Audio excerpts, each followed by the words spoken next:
সাপ্তাহিক লটারি ভাগ্য ১৬ থেকে ২২ আগস্ট ২০২৬। মেষ রাশি। মেষ রাশি জাতক জাতিকার লটারি খুব বেশি ঝোঁক না দেখানোই ভালো হবে।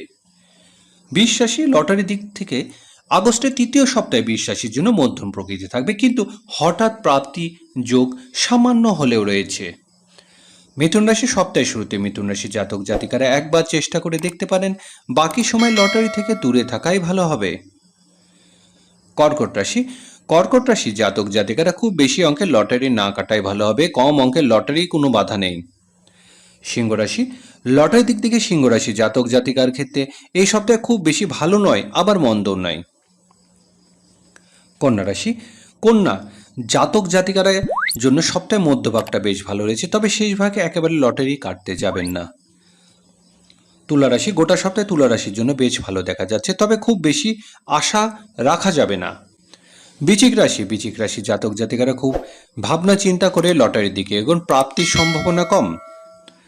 ধনুরাশি এই সপ্তাহে ধনুরাশি জাতক জাতিকারা লটারির টিকিট কাটতে পারেন, আর্থিক যোগ রয়েছে।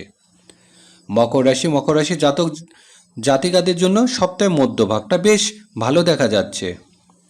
কুম্ভ রাশি। কুম্ভ রাশি জাতকেরা সপ্তাহে যে কোনো সময় লটারি কাটতে পারেন, মোটা অঙ্কের লটারিতে বাধা নেই। মীন রাশি। মীন রাশি জাতকদের জন্য এই সপ্তাহে আর্থিক দিক ভালো দেখা যাচ্ছে।